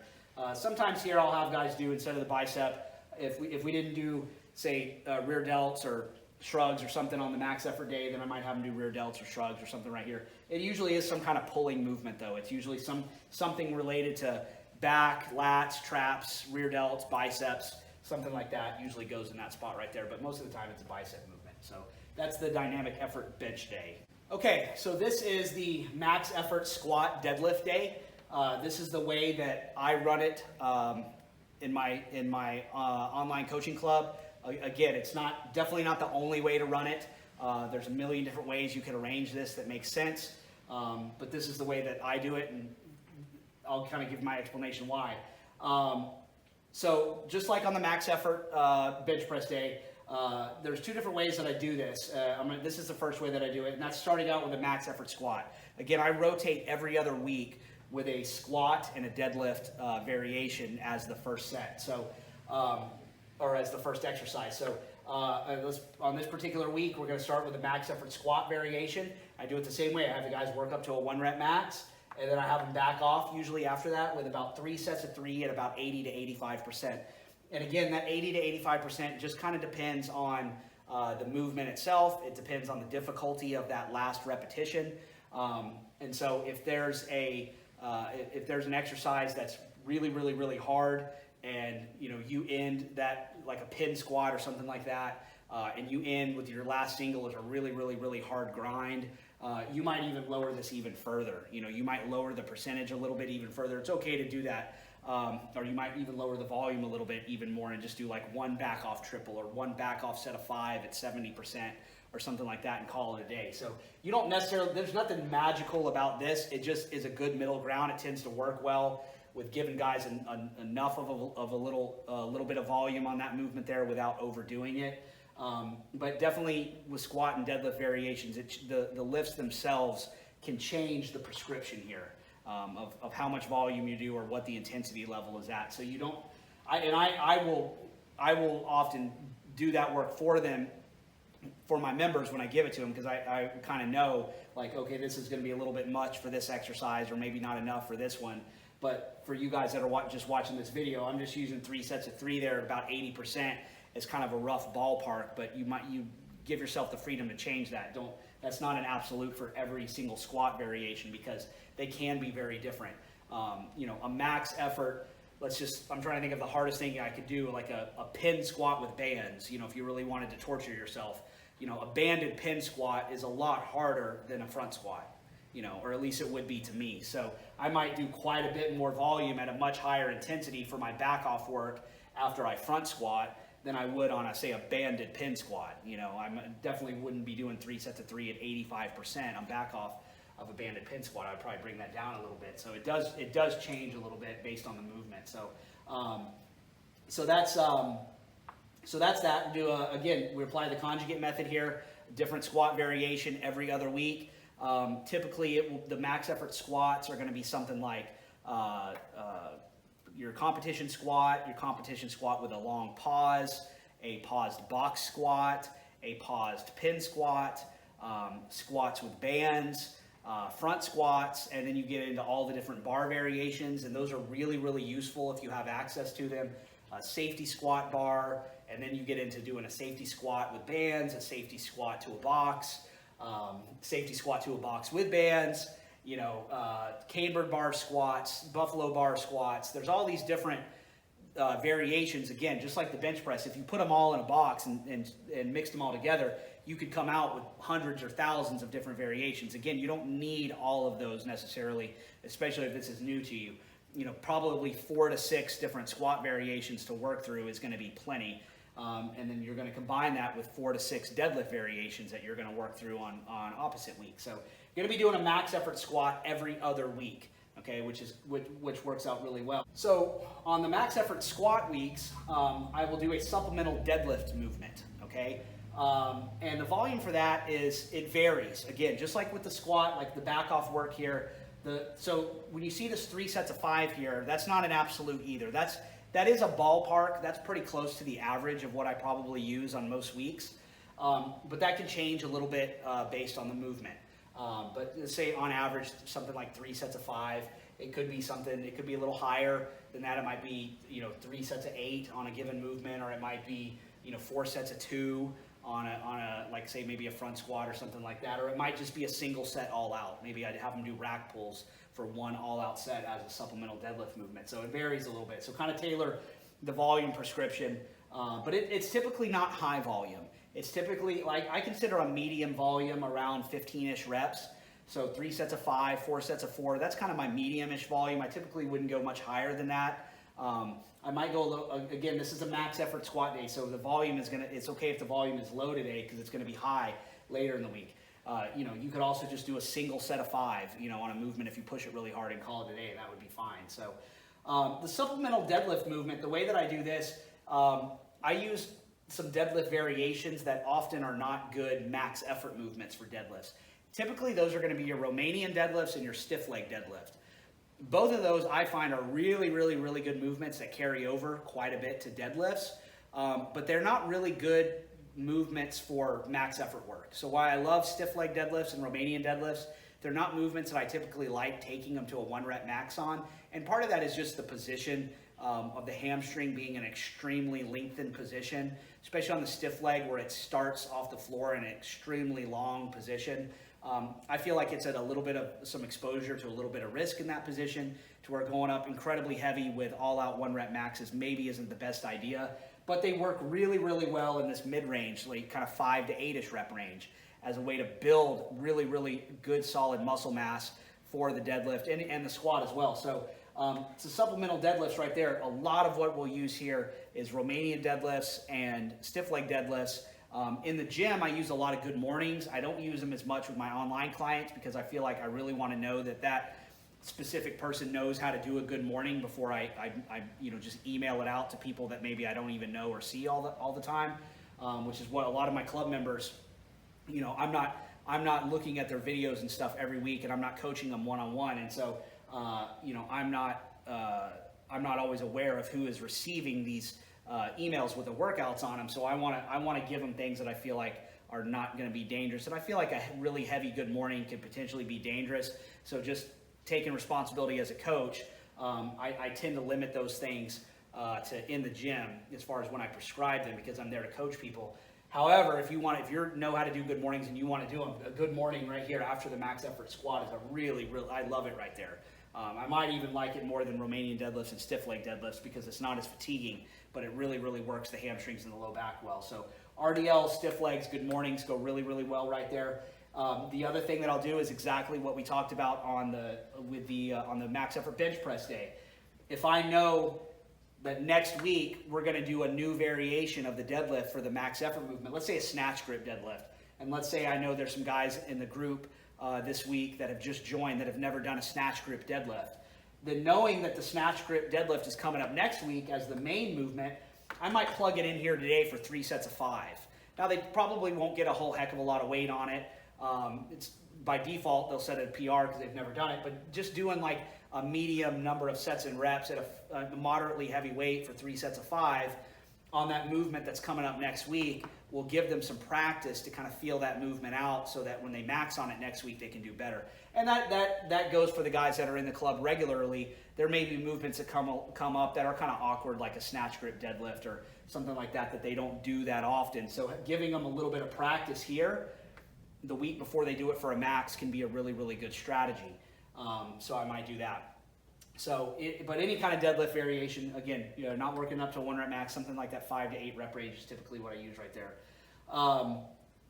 And then we go on to some low stress hypertrophy workout for the lower body, okay? And I emphasize low stress here because squats and deadlifts are different than the upper body movements.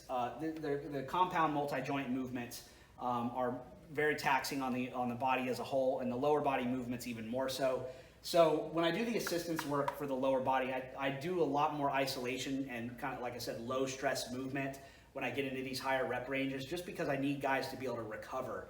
I want them to be able to get in the amount of the requisite workload in, but we have to really watch our movement selection here. So like for quads, a lot of times what I'll do here is like, I really like things like leg extensions here and leg curls. Especially for raw lifters, people undervalue the contribution of the quadriceps in even like a low bar squat. But a lot of the work that we do tends to be very posterior chain dominant. That's kind of always the theme, is we got to strengthen the hams and the low backs and the glutes. And while that's important, we also want to build up muscle mass in the quads. And depending on your squatting style, you may not be building up a lot of muscle mass in the quad. So I use this opportunity here, usually as the third exercise, to do something. And I do it again on the dynamic effort day, and I'll show you how I do that. But on this particular day, I use a really low stress movement to build up the quads. And by low stress, I mean just systemic stress. Okay, you're seated, it's single joint, it's a machine. It's not nearly as taxing even as a leg press or a hack squat or a belt squat, or certainly as a barbell based movement. But they will work the hell out of your quads, and you can and will get some very good quad growth, say from doing leg extensions and building up your best sets of say 10 to 15 reps over time on a leg extension will add a lot of mass to the quads. And that mass, when trained heavy and when trained with speed, will translate into better squats and deadlifts. So I like a leg extension here, and again, it offers a little bit of a break to the body as a whole while still being a very productive movement in terms of hypertrophy. And then the same ditto here with the leg curls. So you do the leg extension and then any kind of leg curl that you want. Again, I'm trying to train the hamstrings here, but after all this shit today, the max effort squat movement and the supplemental deadlift, or on the other day where we do the max deadlift and supplemental squat or whatever, I'm typically trying to save the low back here. And so this is where we'll always do a flexion exercise here. Leg curls, glute ham raises can be good there if you're strong enough to do those, Nordic leg curls. But like a seated leg curl, lying leg curl, doesn't really matter, unilateral. Any kind of, usually I try to aim for like a flexion exercise here to build up the hamstrings. Again, lots of sets, higher reps, that sort of thing. You can superset them if you want to, just to move faster. Sometimes what I'll also do here is I won't have them do an extension and a curl. I'll just have them kind of combine it into a single leg movement. So that might be a step up or a split squat or a lunge or something like that. Again, it doesn't really matter. We kind of shit on those exercises a lot, and I mean, I definitely do too, just because the way they're portrayed by a lot of coaches as a good strength movement, or better than a squat, it's a split squat, which is obviously bullshit.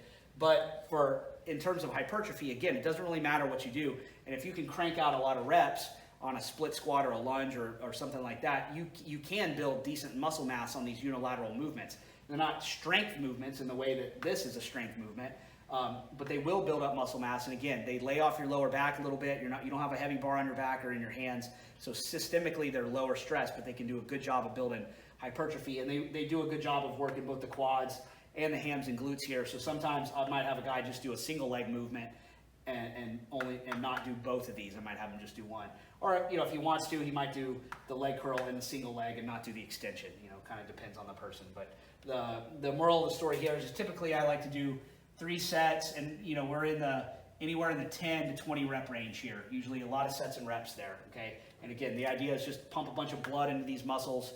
And like the upper body movements, we want to take these movements to failure or close to failure, and we want to progress them over time in terms of either reps or load in order to force them to grow and get bigger. So, and then I usually have guys do, if they want to do calf work, this is really an optional thing. It's like the biceps, purely cosmetic. But at the end of a long, hard day, you don't have a lot of energy for another hard 5th exercise. So if you want to do some calf raises here, I'm not going to go into that. Just do some calf work if you want to. This is the day where I usually put it. All right, so we talked about the max effort squat deadlift day, that things are done every other week in terms of the max effort movement. So we just looked at what we do on a max effort squat day, where we're starting with a squat variation and then doing a supplemental deadlift. The every other week we just do the opposite. Okay, all this stuff down here stays the same. So you're still basically going to do a quad hypertrophy movement, a hamstring and calf movement if you want to, but the top 2 movements are flip-flop. So we started with a max effort squat last week. This week we're going to start with a max effort deadlift. Everything's still the same. Work up to a 1 rep max, and then 3 sets of 3 at like 80%. And again, that could change based on the nature of the movement. If it's a much harder movement, I may bring that volume down a little bit. As far as max effort deadlift movements, anything heavy pulled from the floor is what we're looking for. Again, I typically don't use things like Romanian deadlift, stiff leg deadlifts, or good mornings right there. I know Louis talks a lot about using good mornings as the primary max effort movement.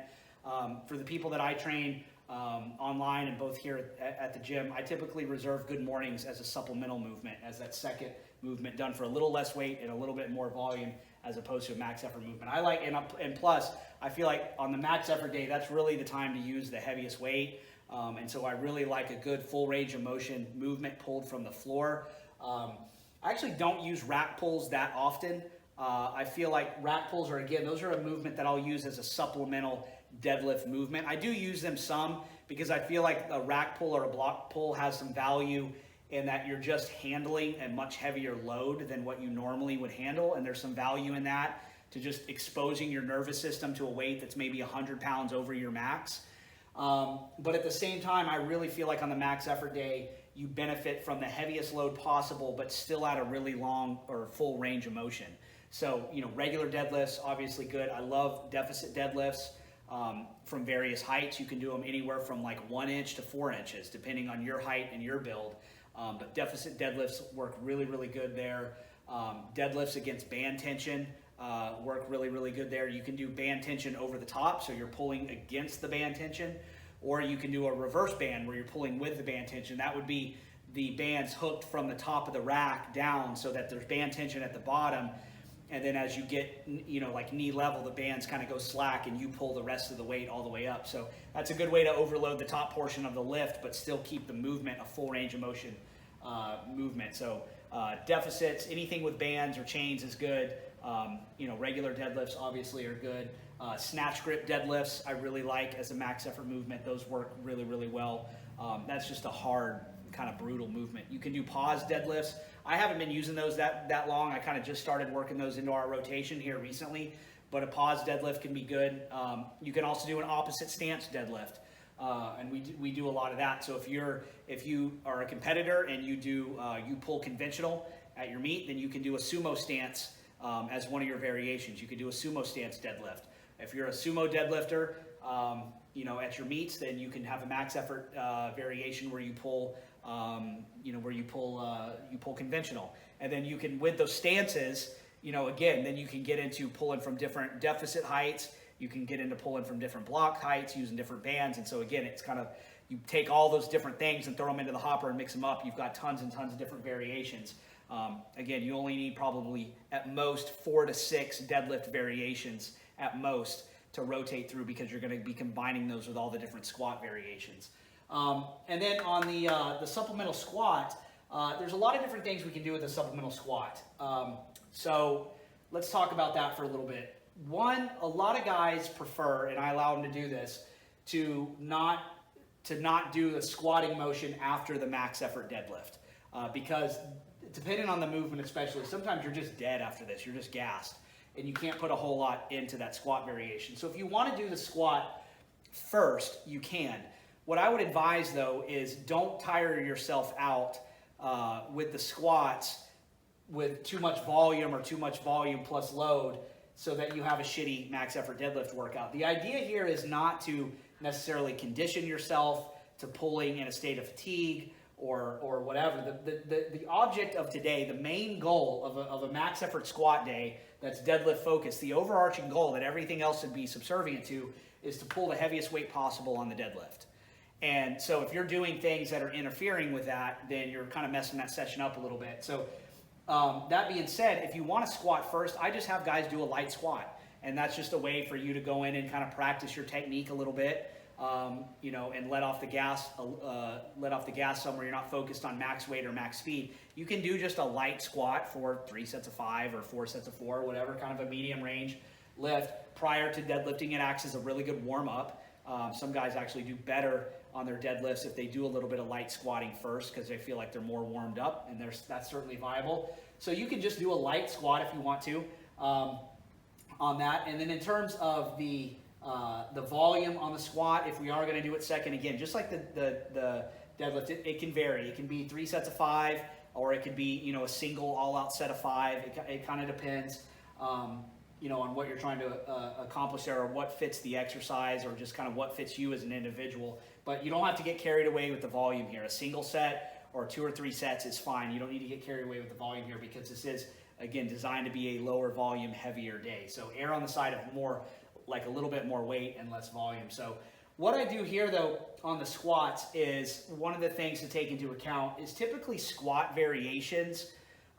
People struggle with those a little bit more than they do with deadlift variations, especially if they're not super athletic. So this is a really good time to do that kind of programming trick where you look ahead a little bit at what is coming next week. So let's say we're going to do safety bar squats and the lifter has never squatted with a safety bar before. Instead of having him do his very first time with the safety bar squat next week as a 1 rep max, I'll have him safety squat bar here, 3 sets of 5 light or medium, just to get accustomed and acquainted with the movement. And then next week we can go ahead and take it up to a heavier single. So if you've got variations, and again, this is something that I do for my lifters in the club. When I've got squat variations coming up that I know that a good bulk of the people struggle with from the mechanical standpoint, I'll usually program it pretty light here the day or the week before, so they get an opportunity to practice. And it might be something pretty easy, like 3 sets of 5 at 70% or something like that. But the idea is not necessarily to burn them out. It's to kind of grease the groove a little bit, setting them up for a good performance on the next week. Okay, so again, the idea here is max effort. So if this right here can serve the max effort of next week, then that's okay with me. If we can go a little bit lighter here because it's going to make next week's max effort squat better, that's good. Everything on this day is about max effort lifts. So we're trying to do everything we can to build that up. So the other thing that I'll do though is if I don't have a lift coming up that I know is new to everybody, then I will do a lot of front squatting in this slot. Okay, so this is very often, I wouldn't say 2/3 of the time, but maybe a third to half of the time, this movement on the day 2 is a front squat for a couple of reasons. One, it's light. So again, it kind of reduces some load on our nervous system a little bit. Whereas, I'm not going to do a really, really heavy deficit deadlift here and then come here and have a guy do a really, really heavy pin squat or something as a follow-up movement. I feel like that would just be a little bit too much overload here. But a front squat is a movement. We can train it hard here in kind of a medium rep range, in that 3 to 5 rep range. But it's lighter, so it's a little bit less systematic stress on us, and it's less local fatigue on the low back because of the front squat is such a vertical lift. There's a lot less forward lean. The lifter can keep a more vertical torso. Then it does a really, really good job of reducing both systemic fatigue and localized fatigue on the low back. Plus, guys struggle and hate front squats. But I really like the lift, and guys do better when they have a lot of practice with it. So I make them do a lot of front squats, more than they want to do, because I feel like it carries over so well, and it's worth it for them to get good at front squatting, because I do put front squats in as a max effort lift too. So by giving them a lot of practice here as a supplemental lift, that front squat will carry over better when it comes around as a max effort movement. If you don't ever practice front squats and then you only do them once every 12 weeks for a max effort, you're probably not going to get that much out of them. You're going to struggle too much with the form and the technique in order for it to be a really viable movement that's stressful on your system.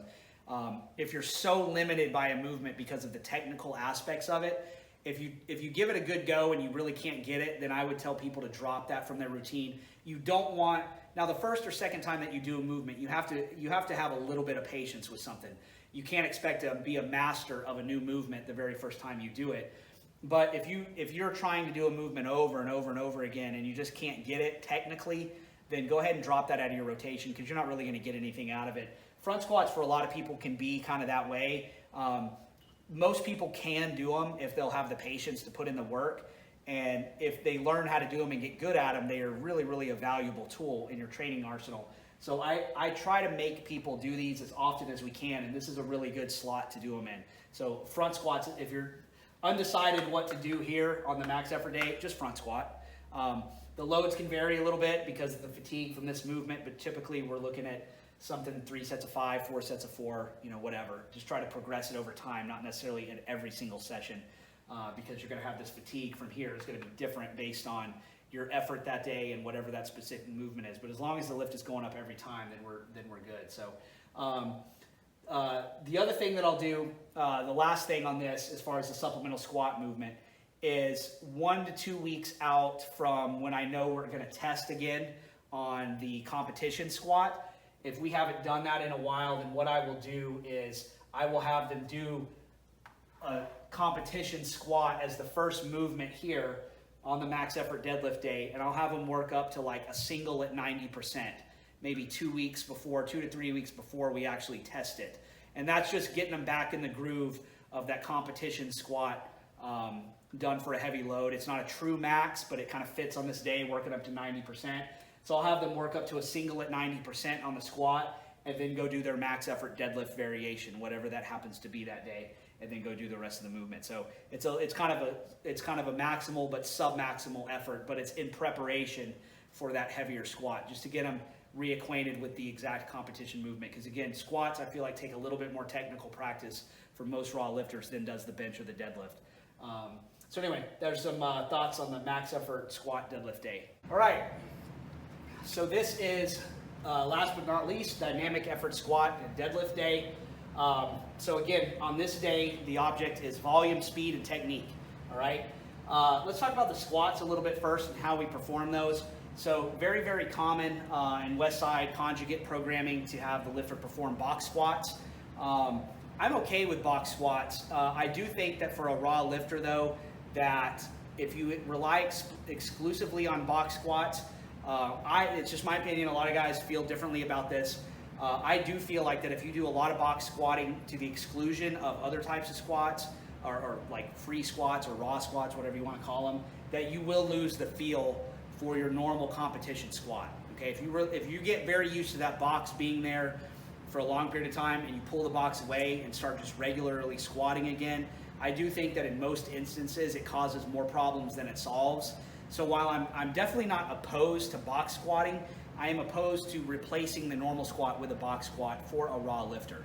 There are certainly individuals that are raw lifters that are very good lifters where that does not apply. I do know some raw lifters that do a lot of box squatting, pull it out for the meet, and have good meets. So again, very rarely does anything in the strength and conditioning world apply universally. But for the vast majority of the people that are probably watching this, on the squat day, I really like to just use your normal competition squat. Again, on the max effort day, we're doing a lot of variations, okay? We're doing a lot of variations of the squat, and a lot of them will use boxes and bands and different bars. And so again, we're not training the squat specifically, we're training it closely, but not specifically on that day, other than to strain. So if you want to strain coming off a box or whatever, that's fine. But on this day, we're really trying to work the technique of your competition day squat. Okay, that's what we're trying to do. So again, dynamic day is about speed, volume, and technique. So I typically like to just do the normal squat here. If you want to work in a box every other week, or do a 5-week cycle with a box, and then come back to the raw squat, something like that. Short-term replacement for a week or even 3 to 5 weeks is fine, but just to rely exclusively on the box.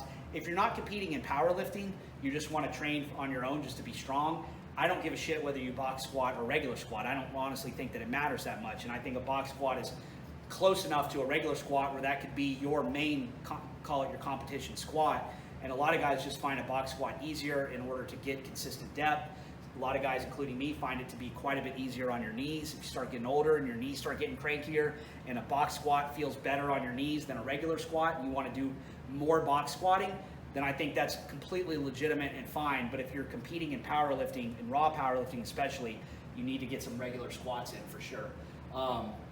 In terms of the cycle here, I do the same percentages on the squat that I do in the deadlift that I do for the bench, starting at 60% and working our way up to 80% over a 5-week wave.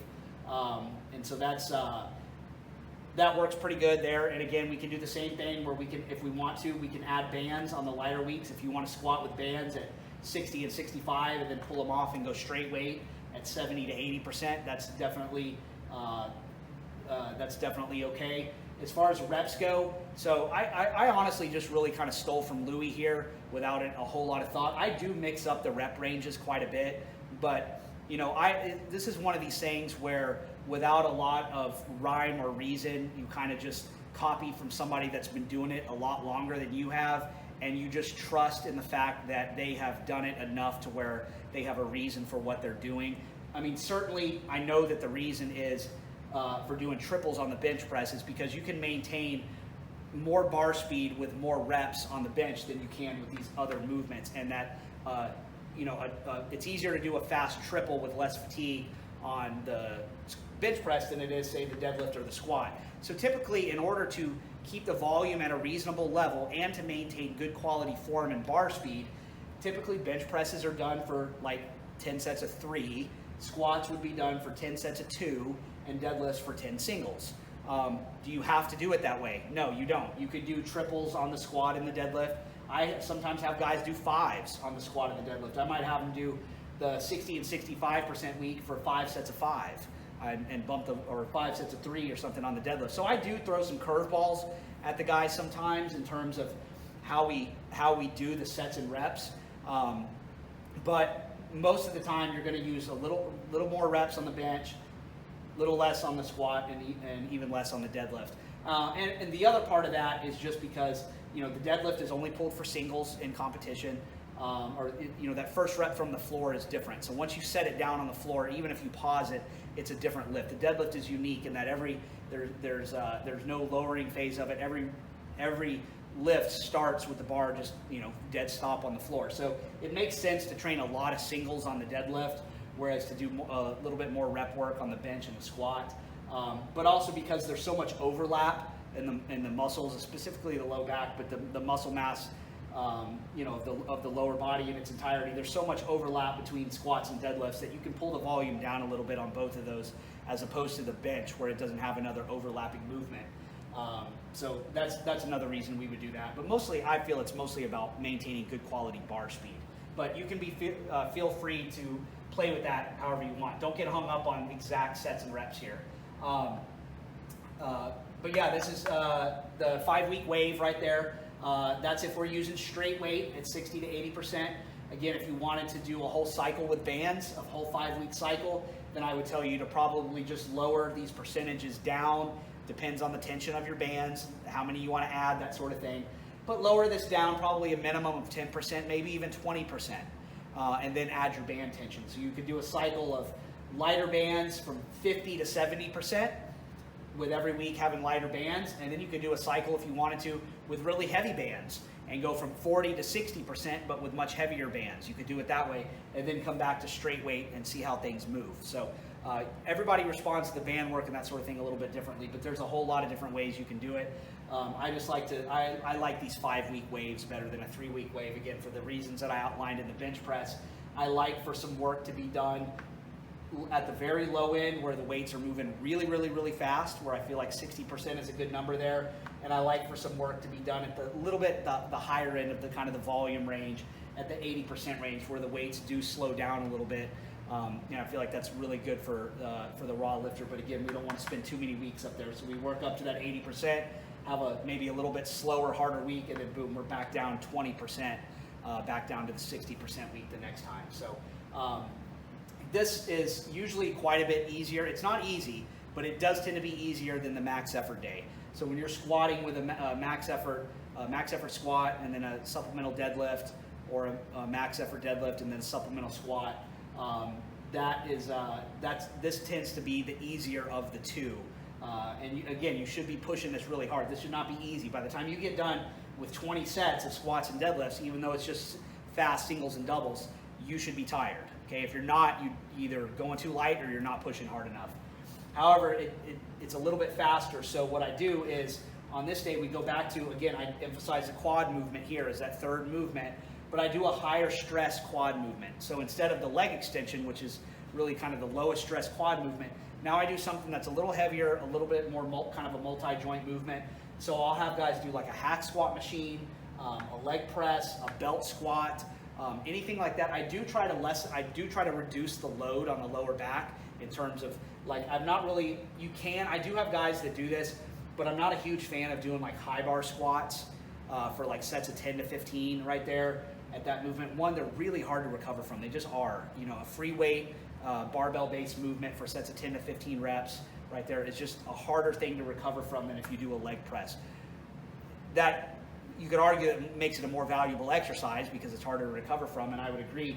But at the same time here, we're not trying to test our recovery as much as we are just trying to build muscle mass in the quads. And if we can do that with less fatigue, both locally at the lower back and just systemically from one more exercise that doesn't have a bar in our back and our hands, I think that's a good thing.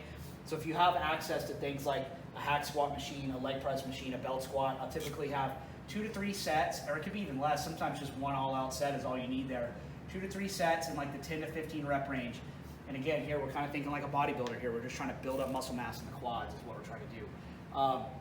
And then the fourth exercise, again, it's like the same pattern as the max effort day, but we're using different movements. So on the hamstring exercise on the max effort day, I did a flexion exercise, glute ham raise, leg curl. Today I'll do one that's more extension based, so it's more low back ham. And so what we're talking about here is like 45-degree back extensions, reverse hypers, 90-degree back extensions, cable pull-throughs, band pull-throughs. I think I already said reverse hyper. You could do kettlebell swings here even. But some sort of, again, it's kind of a lower stress movement, body weight, lighter implements, higher reps. Again, we're looking at probably like 15 to 20 reps here. That builds some work capacity in your lower back. I actually find that this type of work here, in particular, like 45-degree back extensions are kind of a staple for me, because the more I do of those and the better I get at those, the better my recovery and my conditioning is in my lower back. It makes it easier for me to do this type of work and the max effort work at a higher volume and a higher intensity. It makes my recovery during the session better, so that I can move faster between sets and do more work on those movements, but it also makes my recovery better between workouts. So training these muscles to kind of get in shape will actually help the recovery process a little bit better. You'll be able to recover better by training these muscles in this fashion. So I do like on this day, this is a very important movement for me. I emphasize this to my lifters, is that this movement, and Louis, everybody knows who follows Westside, is huge on the reverse hyper. I think he's got guys that are doing it like 4 times a week. I don't necessarily advocate that for the people that I train, but definitely once a week of doing a low back specific movement of 3 to 5 sets, 15 to 20 rep range, something like that, lighter weights, pumping a lot of blood into the lower back, really does help build a work capacity and strength and muscle mass in the hamstrings and the glutes and the erectors, and it will condition that to where that low back doesn't become the place where fatigue always builds up and becomes the limiting factor in your training. So something to think about there. And then here again, I would say the ab work is, for a lifter especially, the ab work is more important than the calf work. It's the 5th day here, but again, that 5th exercise there, everybody's tired by the time they get to the 5th exercise here. So just, it's a good idea to do some ab work. You rotate through whatever you want, lying leg lifts, sit-ups, any kind of weighted crunch, heavy oblique work is good there. Rotate through, the ab wheel is good. Rotate through 3-5 different movements there that you like, and train it hard. You don't have to do a ton of volume there, but 2 or 3 sets, 15 to 20 reps, training hard there. That can help. It can help protect your lower back by having a stronger abdominal wall, make you a little bit stronger lifter by having a better set of abs. So that's conjugate training, Westside training, concurrent training. In a nutshell, this is basically how I train my lifters in my group. Again, the exercises themselves are always changing. We're always rotating it through. For you guys that are watching this, if you're interested in being coached through the Conjugate method, I coach my lifters that are members of my barbell club through the Conjugate method. Every week they're emailed, every Sunday night they're emailed a new template for the following week. Okay, so they only know what's happening a week at a time. I don't let them game plan out the whole thing. So they only know what's happening the next 4 days. So Sunday night they get their email and they train those 4 days. And then the next Sunday night they get the next email for the following week. And then with that, I will help. If you're new to this type of training, you've got a forum and video access to me all the time through the club. It's only $27 a month. And I will check your form on everything. So a lot of these exercises that are new, I can take a look at your form, coach you up on those, let you know if you're doing things right. I can help you with a big part of what I do is equipment modification. So they'll say, well, what do I do here? I don't have, this, I don't have the equipment for this movement or whatever. I do try in this to make sure that the movements that I'm prescribing work for most people that train in a normal either garage gym or kind of at least just an adequately supplied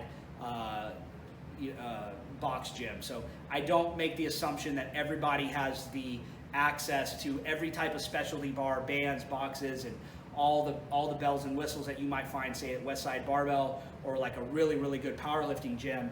I know that not everybody has access to all that stuff, so I don't program it that way.